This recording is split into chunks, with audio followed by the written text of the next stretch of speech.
Thief! My daughter-in-law's scream shattered the Christmas dinner, her eyes blazing as she yanked her Rolex from my jacket pocket.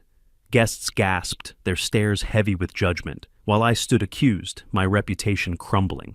But as Esther demanded the police, I couldn't stop laughing.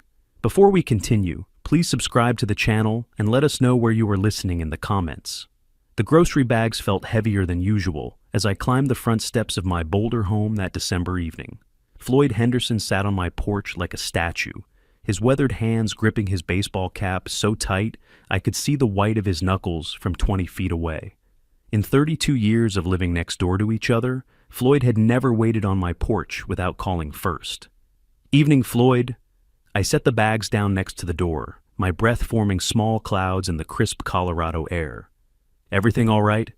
He didn't meet my eyes. Instead, he stared at the wooden planks beneath his feet, working that cap in his hands like prayer beads.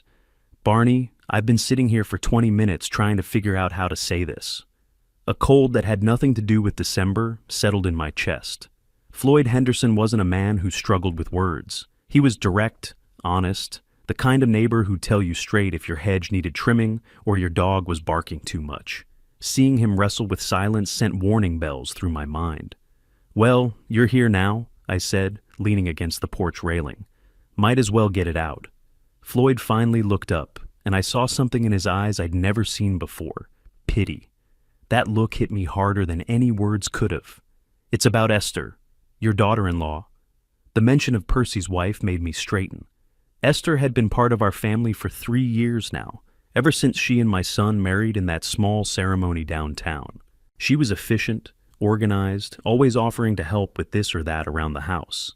Sometimes I wondered if she was too helpful, but I'd chalk that up to generational differences. "What about Esther?" Floyd shifted on the step, his work boots scraping against the wood. "She's been talking to people, about you, saying things that—" He trailed off, shaking his head. "What kind of things?" "She told Margaret Williams that you've been forgetting to pay bills. Said she had to step in last month when the electricity was about to get shut off." Floyd's voice dropped lower. "She told the Jeffersons that you left the stove on all night 2 weeks ago, nearly burned the house down." My mouth went dry. Neither of those things had happened. My bills were set up on automatic payment through my bank, had been for years. As for the stove, I was religious about checking it before bed, a habit ingrained from decades of careful living. "That's not true, Floyd. None of it." "I know it's not." His voice carried the weight of friendship and years of knowing me. "But she's not stopping there. Yesterday at the coffee shop, she mentioned to a group of people that it might be time to think about guardianship options. Said the family was concerned about your ability to manage your affairs." The word guardianship hit me like a physical blow. I'd worked in banking for 43 years before retirement. I understood exactly what that meant. The legal stripping away of a person's autonomy, their right to make decisions about their own life and property. It was a process that, once started, was nearly impossible to reverse. "How many people has she talked to?" Floyd's silence was answer enough. The porch light cast long shadows across his face as he finally spoke. "Enough that when I mentioned seeing you at the hardware store last week, looking sharp and handling your business just fine, Tom Peterson said maybe I wasn't seeing the full picture. Said families often hide these things until they can't anymore." The systematic nature of it took my breath away. This wasn't casual gossip or innocent concern. This was a campaign, carefully orchestrated and precisely targeted. Esther was building a case against me in the court of public opinion, creating a foundation for something much larger. "Why are you telling me this?" Floyd stood up, finally meeting my eyes again. "Because you're my friend. Because what she's doing isn't right. And because—" He paused, choosing his words carefully. "Because I think you should know before it goes any further." I picked up my grocery bags, feeling their weight differently now. Everything felt different now. "Thank you for coming to me with this, Floyd. I mean that." "What are you going to do?" The question hung in the cold air between us. What was I going to do? 24 hours ago, I'd been a retired man enjoying a quiet life in the home I'd lived in for over 2 decades. Now I was apparently under siege by my own daughter-in-law, my reputation being systematically destroyed in preparation for what could only be a legal assault on my independence. "I'm going to stop her," I said, surprised by the steadiness in my own voice. Floyd nodded once, a sharp movement that spoke of approval and solidarity.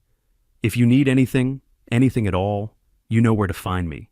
I watched him walk back to his own house, his figure disappearing into the darkness between our properties. Then I turned to my front door, my hand gripping the cold brass handle. Inside that house was my life, my sanctuary, my refuge from the world. But it was also, apparently, the target of someone I'd trusted, someone I'd welcomed into my family.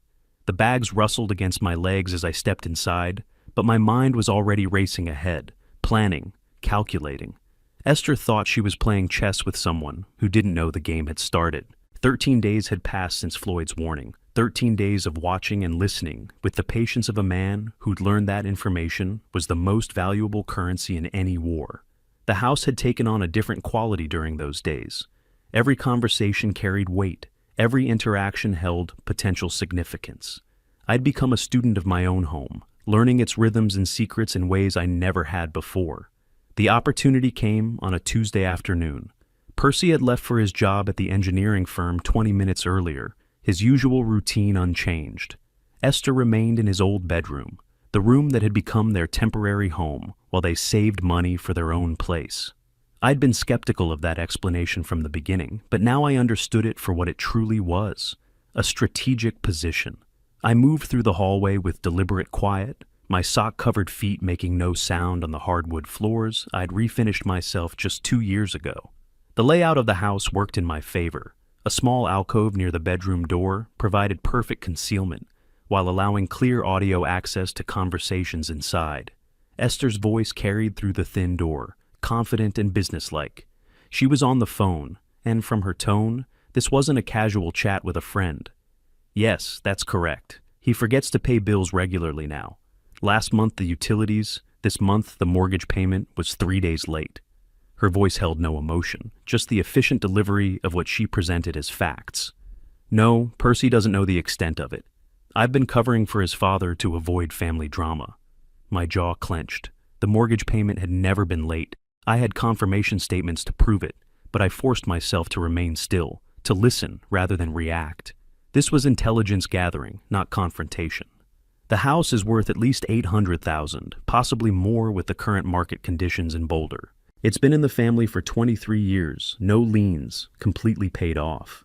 Esther's voice took on a different quality when discussing money, sharper, more focused. "The location alone makes it valuable, and it's well maintained despite his recent difficulties.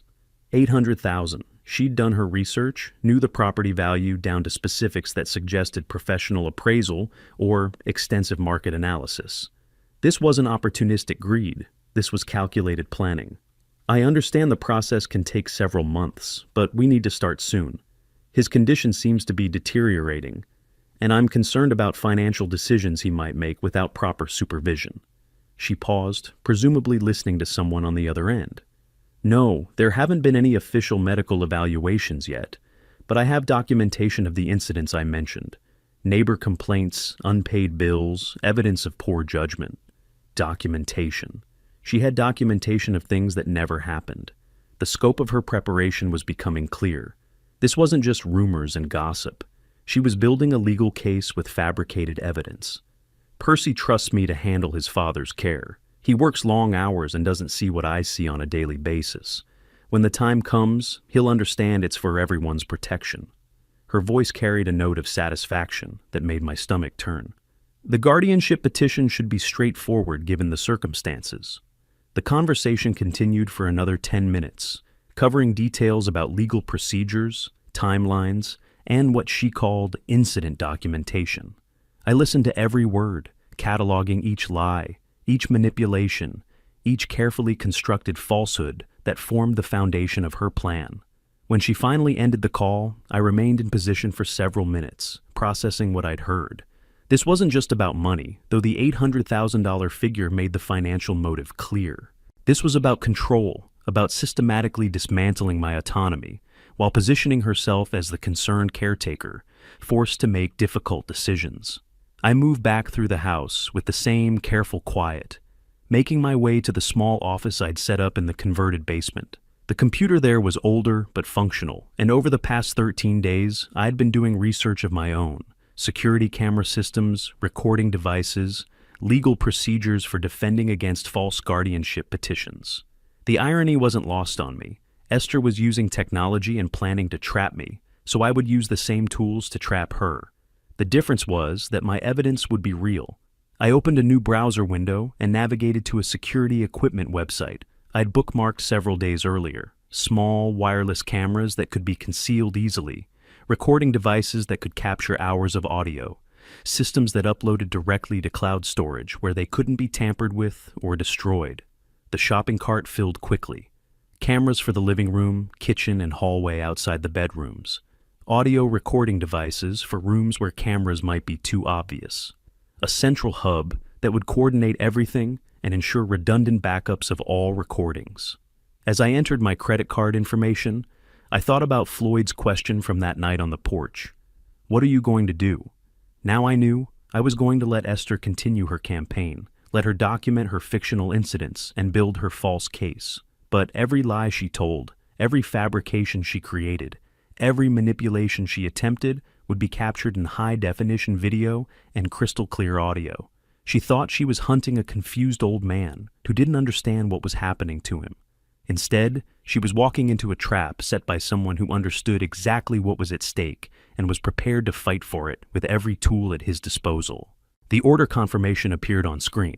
Delivery scheduled for Thursday morning, installation appointment available the same afternoon. Percy would be at work. Esther would likely be out running errands or meeting with whatever lawyer she was conspiring with. Perfect timing for setting up the infrastructure that would document her own destruction. 8 days had passed since the security cameras arrived. 8 days of careful installation and testing while the house maintained its normal rhythms. The system worked flawlessly. Motion-activated recording, cloud storage, battery backup. Tonight would be its first real test. Christmas Eve dinner had been Esther's idea, naturally. Family should be together during the holidays, she'd announced to Percy 3 days earlier, her voice carrying that particular tone she used when making pronouncements about proper behavior. What she hadn't said, but what I understood perfectly, was that she wanted an audience for her performance. The small red light in the corner of the living room blinked steadily as I made final adjustments to the camera angle. Hidden behind a decorative plant, it captured the entire seating area where our guests would gather before dinner. The audio was crystal clear. I'd tested it extensively over the past week. "Dad, can you help me move this chair?" Percy called from the dining room, his voice carrying the slight tension it always held when Esther was orchestrating one of her social events. I found him wrestling with an antique oak chair that belonged near the window. Where does she want it? Against the wall, apparently. She's rearranging everything to accommodate Mom's wheelchair. Percy's expression showed the familiar frustration of a man caught between conflicting loyalties. Through the kitchen doorway, I could see Esther directing operations with military precision, her dark hair pulled back in a severe bun that somehow made her look older than her 34 years. She'd chosen her outfit carefully, a conservative blue dress that suggested respectability and competence, the uniform of a responsible caretaker. The doorbell chimed at exactly 6:15. Mabel Perkins, Esther's mother, arriving with the punctuality that ran in their family like a genetic trait. I heard Esther's voice rise with manufactured warmth as she greeted her primary ally for the evening. "Mom, thank you so much for coming. I know this isn't easy with Dad's condition and all." Condition. The word drifted into the living room like poison gas, settling over everything with its implications of decline and dependency. I continued arranging magazines on the coffee table, my movement steady and deliberate, while the hidden camera captured every gesture. Mabel's response carried the satisfaction of someone whose worst suspicions were being confirmed. "How has he been, sweetheart? Any more episodes since we talked?" Episodes? Another carefully chosen word from Esther's vocabulary of manipulation. I'd never had an episode of anything, except perhaps occasional episodes of clarity about my daughter-in-law's true nature. "Well, you'll see tonight. I just hope he doesn't embarrass himself in front of Agnes."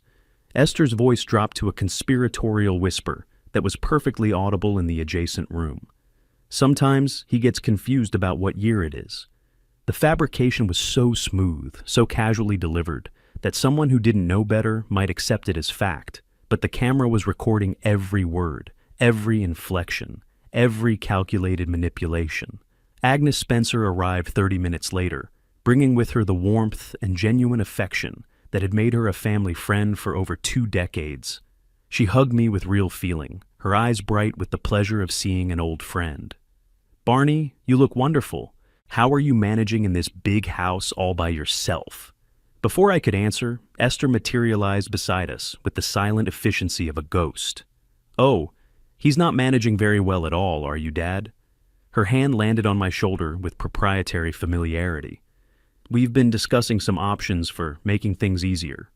Agnes's eyebrows rose slightly. "Options? Just some help around the house," Esther said smoothly. "Maybe someone to handle the bills, keep track of appointments. You know how men are with organization." The casual sexism mixed with ageism created a toxic cocktail designed to make any resistance from me seem unreasonable. Agnes nodded politely, but I caught a flicker of something in her expression, perhaps the beginning of doubt about this carefully constructed narrative. Floyd arrived last, his presence immediately changing the atmosphere in the room. He knew what Esther had been saying about me, and his discomfort showed in the way he avoided her direct gaze while greeting everyone else with his usual straightforward warmth. "Barney." His handshake was firm, his eyes meeting mine with understanding. "Good to see you." "Floyd." I returned the pressure of his grip. "Thanks for coming." Esther watched this exchange with the sharp attention of a predator, sensing potential threats to her territory. "Floyd, how nice. I was just telling Agnes about some of the challenges we've been dealing with lately." "Challenges?" Floyd's voice held a careful neutrality that somehow conveyed volumes. "Dad's been having some difficulties with routine tasks, memory issues, confusion about dates and appointments." Esther's voice took on the practiced cadence of someone reciting a medical report. "Nothing dramatic, just the kind of gradual decline we all have to face eventually." The room fell silent. Agnes shifted uncomfortably in her chair. Percy stared at his hands. Floyd's jaw tightened almost imperceptibly. And in the corner, behind the decorative plant, the small red light continued to blink steadily, documenting every word for the permanent record that would ultimately be Esther's undoing. The dining room table gleamed under the chandelier light, set with the good china that had belonged to my late wife. Esther had insisted on using it, claiming it would make the evening more special.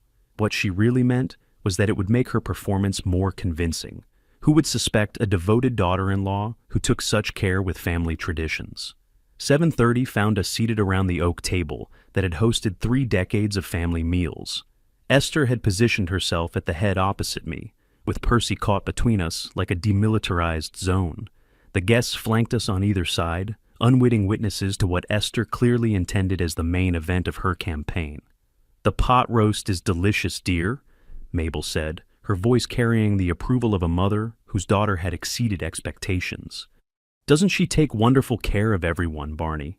The question was loaded with implications, a setup for whatever direction Esther wanted the conversation to take. "She certainly keeps busy," I replied, cutting my meat with steady hands that contradicted any claims of tremors or coordination problems. "Too busy, really?" Esther's voice carried a note of martyred exhaustion. "Between taking care of the house and keeping track of Dad's affairs, sometimes I feel like I'm managing everything."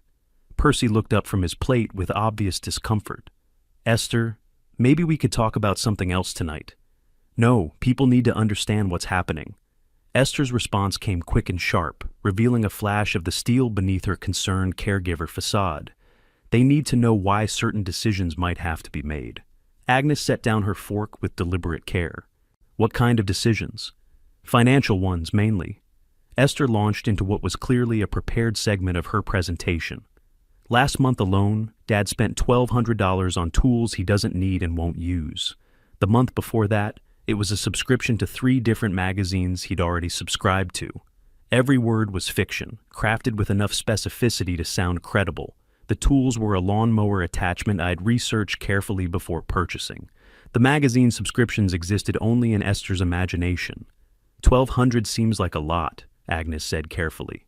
"It is a lot," Esther agreed, warming to her theme, "especially when there are more important things to spend money on. Home maintenance, medical care, planning for the future." Floyd cleared his throat.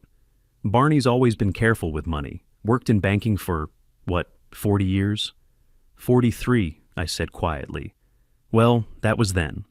Esther's dismissal came with a wave of her hand that managed to sweep away 4 decades of professional financial management. Things change as we age. Judgment becomes compromised. The word hung in the air like an accusation. Percy shifted in his chair, his discomfort now visible to everyone at the table. Percy, tell everyone about the confusion with the insurance payments, Esther continued, turning to her husband with the confidence of someone who expected automatic support. Percy's face reddened. Esther, I don't think... No, it's important. Her voice carried a note of command that made Percy flinch. People need to understand the full scope of the situation. There is no confusion with insurance payments, I said, my voice calm but firm. Everything is current and has been for years. See? Esther's tone shifted to one of gentle correction, as if she were speaking to a child. This is exactly what I mean, the confusion, the defensiveness. These are classic signs. Signs of what? Floyd asked, his voice carrying an edge that hadn't been there before. Cognitive decline, early-stage dementia, possibly. Esther delivered the diagnosis with the authority of someone who'd clearly researched the terminology. It's more common than people think, especially in men his age. The silence that followed was electric with tension. Agnes stared at her plate. Mabel nodded sagely, as if Esther's words confirmed her own observations. Percy looked like he wanted to disappear through the floor. That's quite a serious accusation, Floyd said slowly. It's not an accusation, it's a medical reality. Esther's voice remained steady, but something in her eyes had changed. And it's why certain legal protections might need to be put in place, for everyone's safety. What kind of legal protections? Agnes asked. Esther glanced around the table, gauging her audience before playing what she clearly considered her strongest card. Guardianship. Someone responsible needs to have oversight of financial decisions, medical care, daily living arrangements. It's my money, Esther, I said quietly. The words cut through the dining room like a blade. Esther's mask slipped for just a moment, revealing something cold and calculating beneath the surface. For now it is, she replied, her voice carrying a threat that was unmistakable to everyone present. The room fell completely silent. Even Mabel seemed taken aback by the naked aggression in her daughter's tone. Percy's face had gone white, and he stared at his wife as if seeing her clearly for the first time. Agnes cleared her throat delicately. Perhaps we should talk about something more pleasant. But the damage was done. Esther had overplayed her hand, revealed too much of her true agenda too quickly. In her eagerness to build her case, she'd forgotten that credible performance required subtlety. And upstairs, in the cloud storage system that backed up everything in real time, every word of her performance was preserved in high-definition detail, waiting for the moment when it would be played back in a very different kind of theater. Coffee cups rattled against their saucers as we moved from the dining room into the living room, the evening's tension following us like an unwelcome guest. Agnes had suggested dessert might lighten the mood, but the damage from Esther's earlier performance hung in the air like smoke from a dying fire. I settled into my favorite armchair, while the others arranged themselves around the room, with the careful positioning of people trying to avoid further confrontation. The hidden camera's tiny red light blinked steadily from its perch behind the fern, documenting everything with mechanical precision.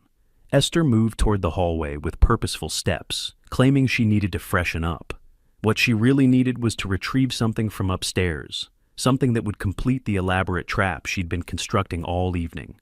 I'd watched her earlier, during the dinner preparations, slipping into Percy's old room with the smooth efficiency of someone executing a well-rehearsed plan. "Mom, would you help me with the coffee service?" Esther called from the kitchen, her voice carrying a note of controlled excitement that only I seemed to notice. Mabel rose immediately, eager to support whatever her daughter had planned. The two women moved through the kitchen with synchronized purpose, their whispered conversation too quiet for the others to hear, but clearly audible to my strategically placed recording devices. When Esther returned to the living room 10 minutes later, her face had taken on a different quality, the calculated concern of someone preparing to deliver devastating news. She moved toward the small table where she'd placed her purse earlier, her movements deliberate and theatrical. "That's strange," she said, her voice carrying just enough worry to capture everyone's attention. Has anyone seen my watch, my Rolex? The question landed in the middle of our gathered group, like a stone dropped into still water. Agnes looked up from her coffee, Percy glanced around the room, and Floyd's expression grew carefully neutral. I left it right here on the table when we sat down for dinner. Esther's voice carried a note of growing concern as she made a show of searching through her purse. It was my grandmother's, worth about $15,000. $15,000. The figure was designed to underscore the seriousness of what was about to unfold. I remained still in my chair, watching her performance with the detached interest of someone who knew exactly how the play would end. "Are you sure you didn't put it somewhere else?" Agnes asked gently, her natural inclination toward problem-solving overriding the evening's earlier tensions. "Absolutely certain." Esther's voice grew firmer, more definitive. "I always put it in the same place when I take it off. Always. I'm very particular about valuable jewelry." She began a systematic search of the living room, moving from surface to surface with increasing urgency.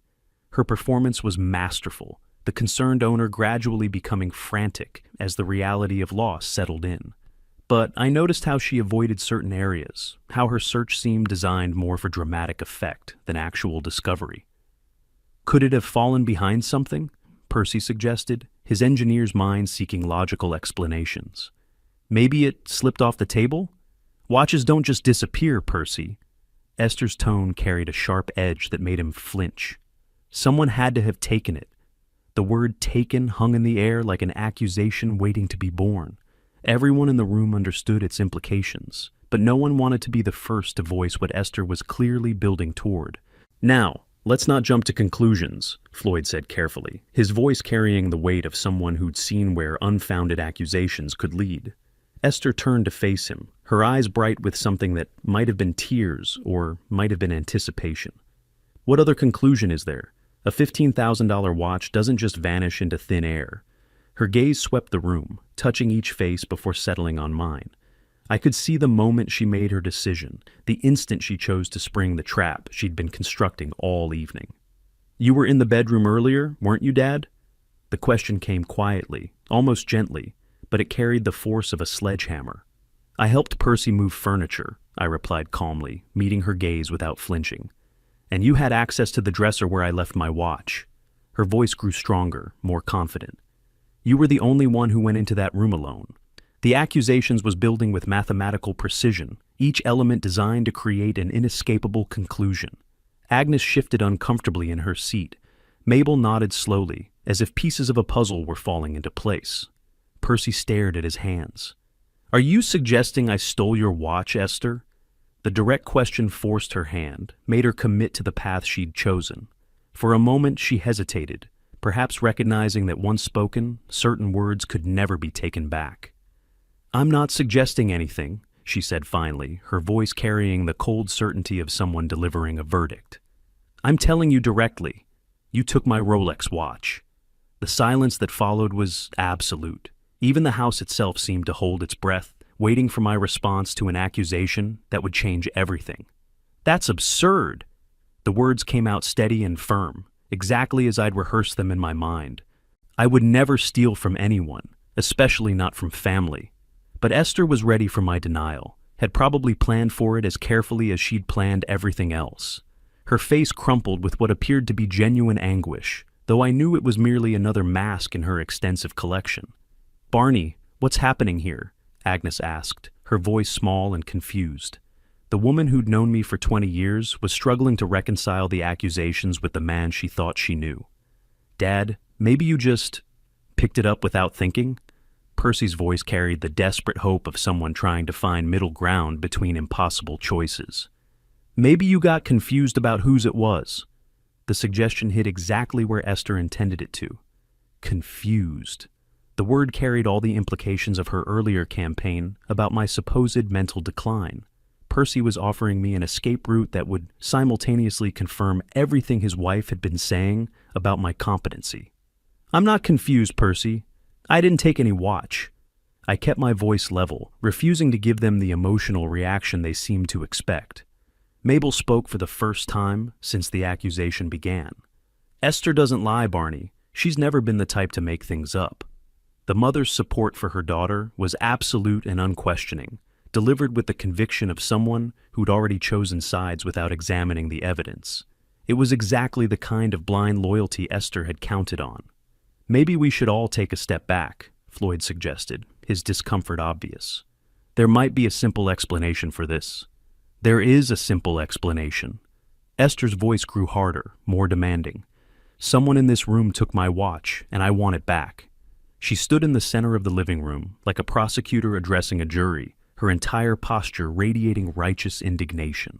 The performance was flawless, designed to generate sympathy while painting me as the obvious culprit. "If you're so certain I took it," I said quietly, "perhaps you'd like to search my pockets." The suggestion caught her off guard for just a moment. She'd been building toward this exact moment, but my willingness to be searched seemed to disrupt her planned timeline. She recovered quickly, though, her natural cunning reasserting itself. "I don't want to embarrass you, Dad. If you just return it, we can pretend this never happened." The offer was poisoned honey, designed to make me appear guilty regardless of my response. If I accepted, I'd be admitting guilt. If I refused, I'd look like someone with something to hide.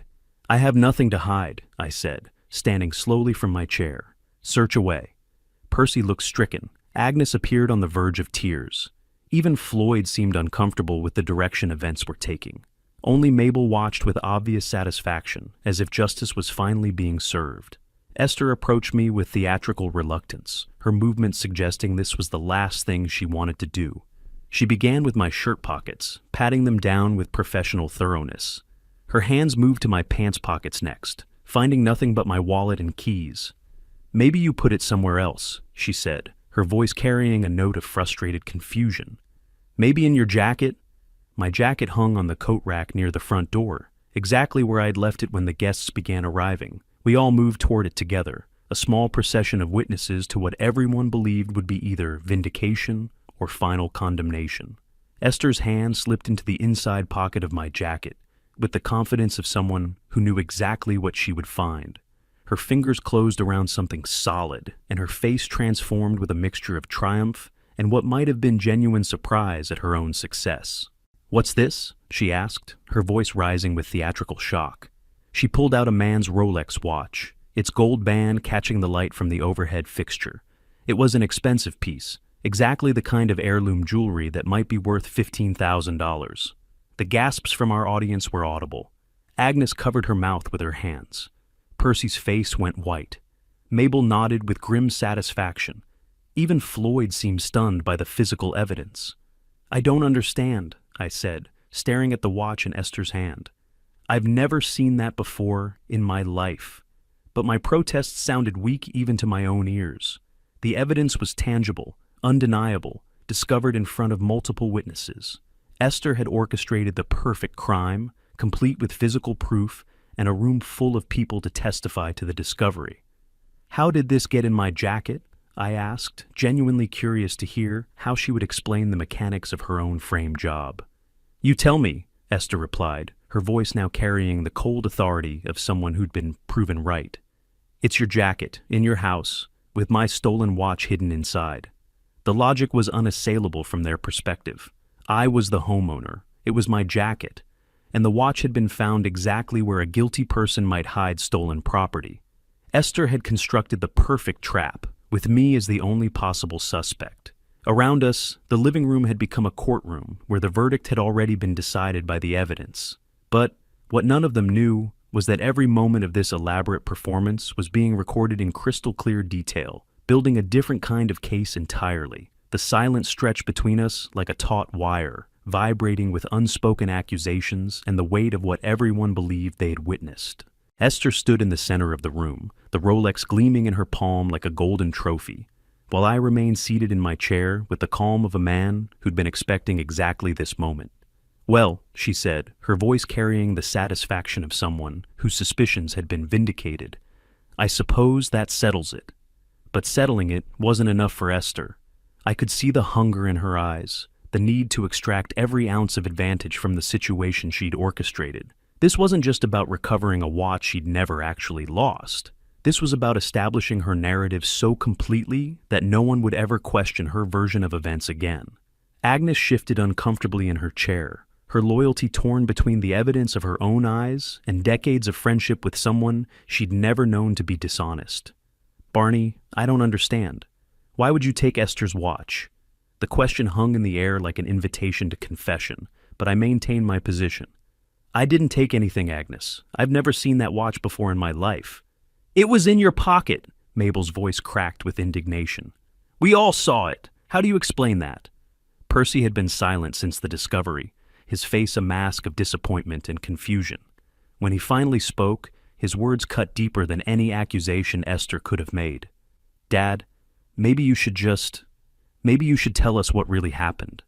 The suggestion that I might be confused, that my memory couldn't be trusted, played directly into everything Esther had been building toward. She seized on it immediately, her voice taking on the gentle tone of someone speaking to a child. "It's okay, Dad. These things happen. The important thing is that we get you the help you need." She looked around the room, gathering support from our audience. "This is exactly what I've been trying to tell everyone. The forgetfulness, the confusion about what belongs to whom. It's textbook cognitive decline." Floyd finally found his voice, though it came out rough and uncertain. "Maybe we're jumping to conclusions here. Maybe there's some other explanation." "What other explanation could there be?" Esther's response was sharp, cutting off any alternative theories before they could take root. "The watch was in his pocket. He admits to being in the bedroom where it was taken from. He's been showing signs of mental deterioration for months." Her case was airtight from their perspective, each piece of evidence building on the others to create an unshakable foundation. What made it even more powerful was how reasonable she sounded, how concerned and loving her words appeared to be. "I think," she continued, her voice growing stronger with each word, "that we need to have a serious family discussion about guardianship, about making sure Dad is protected from making decisions that could hurt him or others." The word guardianship hit the room like a physical blow. This was the endgame, the prize she'd been maneuvering toward from the very beginning. Not just control over my finances, but legal authority over every aspect of my life. "Now hold on," Floyd said, his discomfort finally overriding his desire to avoid conflict. "You can't just declare someone incompetent because of one incident." "One incident?" Esther's laugh held no humor. "Floyd, you know better than anyone what I've been dealing with. The unpaid bills, the inappropriate purchases, the confusion about basic tasks. This watch theft is just the latest in a pattern of concerning behavior." She was building her case in real time, using the stolen watch as evidence of a broader mental decline that existed only in her fabricated narratives. Each lie was delivered with such conviction that even Floyd seemed to waver in his certainty. "What I'm suggesting," Esther said, looking around the room at each face in turn, "is that we contact a lawyer tomorrow, get a proper evaluation done, make sure Dad has the protection and oversight he needs during this difficult time." The manipulation was masterful. She'd positioned herself as the caring daughter-in-law, looking out for my best interests, while simultaneously moving to strip away my autonomy and seize control of my assets. And she was doing it all in front of witnesses who would later testify to her compassionate concern and my apparent mental decline. Percy nodded slowly, his engineer's mind processing the logical sequence she'd presented. Maybe that would be best, for everyone's peace of mind. My own son was betraying me, convinced by his wife's systematic manipulation that I was the problem that needed to be solved. The irony wasn't lost on me. The very son I was trying to protect from Esther's schemes was now her most valuable ally in destroying me. "Well then," I said quietly, my voice cutting through their planning, "I suppose tomorrow will be a very interesting day." Esther's smile was radiant with triumph as she surveyed her conquered territory. She'd won everything she'd wanted. The watch recovered, my guilt established in front of witnesses, and preliminary agreement for the guardianship proceedings that would give her legal control over my life and assets.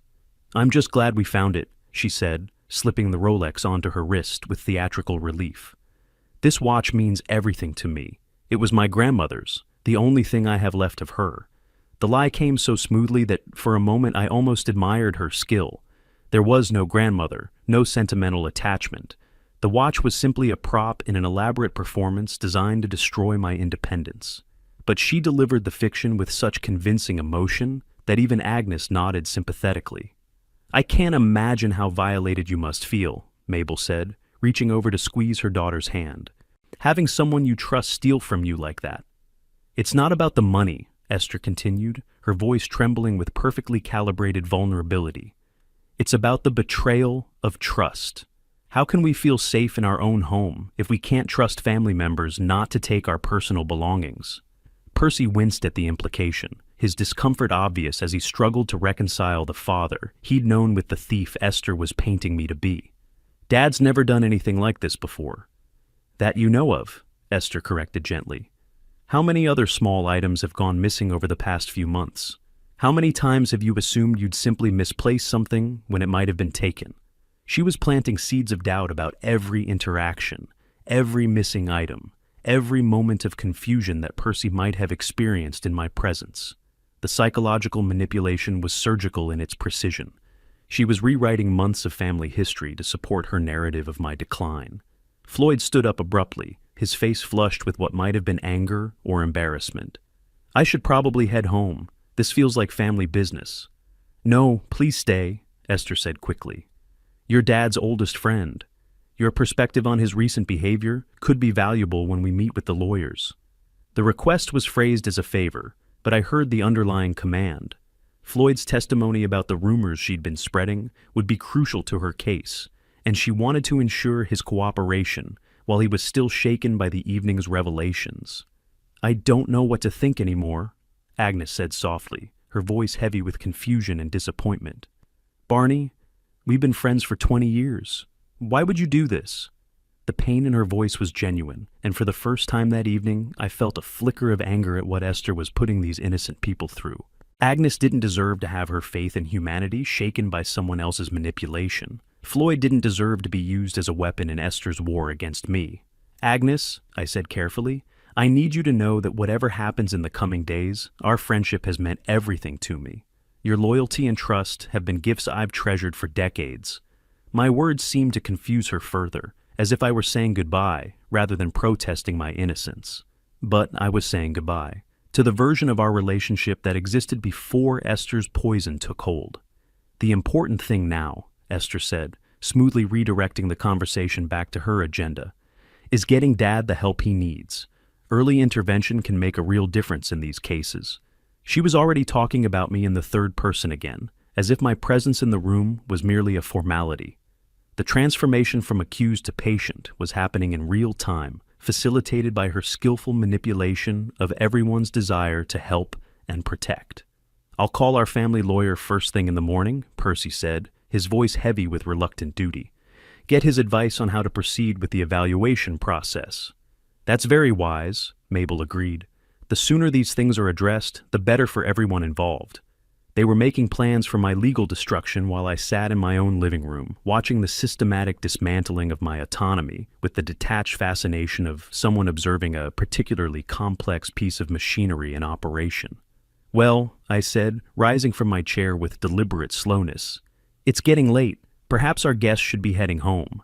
The suggestion was ignored as Esther launched into a detailed discussion of evaluation procedures and legal requirements. She was savoring her victory, unwilling to let the evening end before she'd extracted every possible advantage from the situation. But I was content to let her celebrate. Let her believe she'd won completely. Let her commit herself fully to the narrative she'd constructed. Because tomorrow, when the lawyers she was so eager to involve began examining the evidence, they would discover that some cases contained more documentation than anyone had expected. The living room had transformed into something resembling a courtroom where the verdict had already been delivered, and now the only question was how severe the punishment would be. Esther stood at the center of it all like a prosecutor who just delivered a closing argument that left no room for reasonable doubt. This is what I've been trying to tell everyone, she said, her voice carrying the satisfaction of complete vindication. The lies, the theft, the confusion about reality. It's all part of a pattern that can't be ignored anymore. She held the Rolex like a piece of evidence that had solved a complex mystery, its gold surface catching the overhead light in a way that seemed to emphasize its importance. What struck me most was how naturally she'd stepped into the role of victim seeking justice, her performance so polished that even I might have believed it if I hadn't known better. I hate to say this, Mabel said, her voice heavy with reluctant judgment. But at his age, this kind of behavior is shameful, stealing from family members who've shown him nothing but love and care. Percy shifted uncomfortably in his chair, caught between the evidence of his own eyes and whatever remained of his loyalty to me. Maybe we should just handle this privately. Keep it in the family. No. Esther's response was sharp and immediate. That's exactly the kind of thinking that enables this behavior. If we don't take appropriate action, what's to stop him from doing it again? What if next time it's something more serious? The escalation was strategic and brilliantly executed. She was positioning the watch theft not as an isolated incident, but as the beginning of a potentially dangerous pattern that required immediate intervention. Think about it logically, she continued, her voice taking on the authoritative tone of someone who'd clearly thought through every angle. We've already established that he's been having memory problems, confusion about finances, inappropriate purchases. Now, we have proof of stealing. What comes next? What happens when his condition deteriorates further? Her logic was devastating in its apparent reasonableness. Each point built upon the previous lies she'd established, creating a narrative that seemed to demand immediate action for everyone's protection. Agnes, Esther said, turning to our longtime family friend with the authority of someone accustomed to being obeyed. Would you please call the police? This needs to be handled officially. Agnes looked stricken. Her hands trembled slightly as she reached for her purse, fishing inside for her phone with obvious reluctance. Are you certain this is necessary? Barney's been our friend for 20 years. That's exactly why it's necessary, Esther replied with cold logic. Friends don't steal from each other. If he were truly our friend, he wouldn't have violated our trust like this. The manipulation was surgical in its precision. Every objection was anticipated and countered before it could take root. Every alternative was dismissed as inadequate or dangerous. Agnes found herself nodding slowly, her resistance crumbling under the weight of Esther's carefully constructed arguments. Besides, Esther added, her voice softening with what appeared to be genuine concern, if we don't document this officially, how can we protect him from himself? How can we get the legal authority we need to ensure he receives proper care? There it was, the real agenda wrapped in the language of compassion. She wasn't calling the police to punish me. She was calling them to create the legal foundation for guardianship proceedings. The theft charge would be the cornerstone of her case for my incompetency. Floyd stood up suddenly, his face flushed with what might have been anger or shame. This is wrong. This whole thing feels wrong. What feels wrong, Mabel said sharply, is defending someone who's just been caught red-handed stealing from his own family. What feels wrong is making excuses for criminal behavior. But this is Barney we're talking about, Floyd protested, his voice carrying the desperation of someone watching a friend drown. I've known him for 32 years. He's never taken so much as a paper clip that didn't belong to him. People change, Floyd, Esther said with practiced sympathy. Cognitive decline affects judgment and impulse control. The Barney you knew 20 years ago isn't the same person sitting in that chair tonight. Floyd's protest died in his throat, overwhelmed by the collective judgment of the room. Even his knowledge of the truth seemed insufficient against the physical evidence that everyone had witnessed. Percy finally found his voice, though it came out hollow and uncertain. Dad, if you're having problems, if you're confused about things, we can get you help. But you have to be honest with us. The invitation to confess was delivered with what appeared to be loving concern, but I could see the trap embedded within it. Any admission of confusion would be used as evidence of my incompetency. Any denial would be dismissed as further proof of my deteriorating mental state. Agnes held her phone with obvious reluctance, her finger hovering over the emergency number. I never thought I'd be making this kind of call about you, Barney. The pain in her voice was genuine, and for a moment I felt a flicker of regret for putting her through this ordeal. But the larger justice required these smaller injustices, and Agnes would understand once the full truth was revealed. Just dial 911, Esther instructed, her voice carrying the patience of someone explaining something obvious to a child. Tell them we have a theft in progress, that we've caught the perpetrator with stolen property. She was orchestrating every detail of my destruction with the precision of a conductor leading a symphony. Each instrument played its part. Percy's reluctant betrayal, Mabel's righteous indignation, Agnes's dutiful compliance, Floyd's silenced protests. Percy watched his wife orchestrate the destruction of his father with the expression of someone witnessing a traffic accident, horrified, but unable to look away. Part of him still loved me, I could see that, but the evidence was too strong and his wife's logic too compelling. Once the police have documented everything, Esther continued, we can move forward with the guardianship proceedings I mentioned earlier. Get Dad the professional evaluation he needs, establish legal protections for his assets, ensure he's placed in appropriate care. She was already discussing my future as if I were a problem to be managed rather than a person with rights. The transformation from family member to legal ward was happening in real time, facilitated by her systematic manipulation of everyone's desire to help and protect. Wait, I said quietly, my voice cutting through the tension like a knife through silk. Everyone turned to look at me, their expressions ranging from surprise to annoyance that I would interrupt this moment of justice. Agnes paused with her finger still poised over the phone, grateful for any excuse to delay the call. Before you make that call, I continued, my voice steady and calm, there's something you should know, something that changes everything about what you think you've witnessed tonight. Esther's eyes narrowed with suspicion, perhaps sensing that her victory might not be as complete as she'd believed. What are you talking about? I smiled then, the first genuine smile I'd allowed myself all evening. I'm talking about the security camera that's been recording everything that's happened in this room tonight. The silence that followed my words was absolute, as if the entire room had suddenly been drained of oxygen. Esther's face went through a rapid series of expressions, confusion, disbelief, and then the first flicker of genuine fear I'd seen from her all evening. What camera? She asked, her voice smaller than it had been moments before. I raised my hand slowly and pointed toward the corner of the room where the small device sat hidden behind the decorative fern. That camera, the one that's been recording everything since our guests arrived tonight. Agnes lowered her phone without dialing, her eyes following my gesture to the tiny red light that had been blinking steadily throughout the evening. Floyd's face showed recognition dawning. He was beginning to understand that there had been another game being played beneath the surface of what everyone thought they'd witnessed. You see, I continued, my voice carrying the calm authority of someone who held all the winning cards. About 3 weeks ago, I installed a complete security system in this house. Motion-activated cameras, audio recording, cloud storage backup. Everything that's happened tonight has been documented in high-definition detail. Esther's grip on the Rolex tightened, her knuckles going white as the implications of my words began to sink in. This is entrapment. No, I said gently. This is evidence.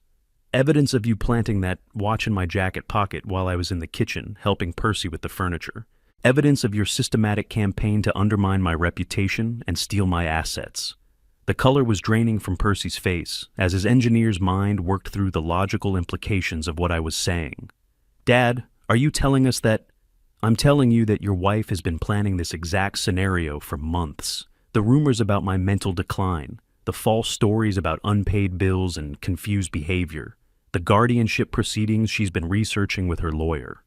I looked directly at Esther, whose face had taken on the expression of someone watching their carefully constructed world collapse in real time. All of it was designed to strip away my legal autonomy so she could gain control of this house and my assets. That's impossible, Mabel protested, though her voice lacked conviction. Esther would never... The camera recorded her telling you yesterday about her plan to find evidence of my stealing, I said quietly. It also recorded her conversation with what I assume was her attorney, discussing the timeline for guardianship proceedings and the estimated value of this property. Esther's face had gone completely white now, the confident mask she'd worn all evening finally slipping to reveal the panic beneath. You can't use recordings made without my consent. Colorado is a one-party consent state for audio recordings, I replied with the precision of someone who'd done his research thoroughly. And I have every legal right to install security cameras in my own home. But more importantly, I have video evidence of you committing fraud and filing false accusations. Floyd found his voice, though it came out as barely more than a whisper. You knew all along. I've known since December 2nd, when you came to warn me about the rumors she was spreading. I smiled at my old friend, whose loyalty had made this moment possible. Thank you for that, by the way. It gave me time to prepare. Prepare for what? Percy asked, his voice hollow with growing understanding. To document everything, to let her believe she was succeeding while gathering irrefutable evidence of her manipulation. I stood up slowly, moving toward the television in the corner of the room. Would you like to see some of the footage? I think it might be educational. Esther lunged forward as if to stop me, but Percy caught her arm. No, I want to see this. I need to understand what's been happening in my own family. The television screen flickered to life, and suddenly we were watching a high-definition replay of earlier that evening. The timestamp in the corner showed 8:15 p.m., and there was Esther, moving with careful precision toward my jacket while I was in the kitchen. The room watched in stunned silence as she reached into her purse, withdrew the Rolex, and deliberately placed it in my jacket pocket. Her movements were quick but methodical, and her face showed none of the confusion or distress she'd displayed later when discovering the theft. That's not... I was just... Esther's voice cracked as she watched herself commit the crime she'd accused me of. Here's another interesting moment, I said, advancing the footage to show her earlier conversation with Mabel in the kitchen. Their whispered discussion was perfectly audible on the recording, including Esther's comment about how everything was going according to plan. Agnes was staring at Esther with the expression of someone seeing a familiar person in an entirely new light. Esther, is this true? But Esther had moved beyond denial into damage control mode. Even if there is a camera, it doesn't prove anything. Maybe I picked up the watch by mistake. Maybe I was confused about where I put it.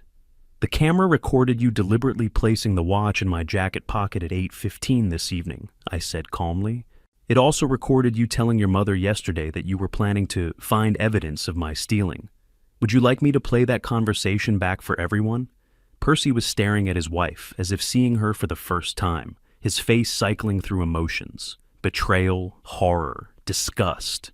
Esther, tell me this isn't real. Tell me you didn't actually do this.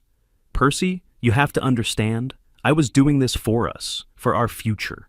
That house is worth $800,000, and he's just going to leave it to some charity or the government when he dies. We deserve that money. We're his family. The naked greed in her voice was stunning in its honesty.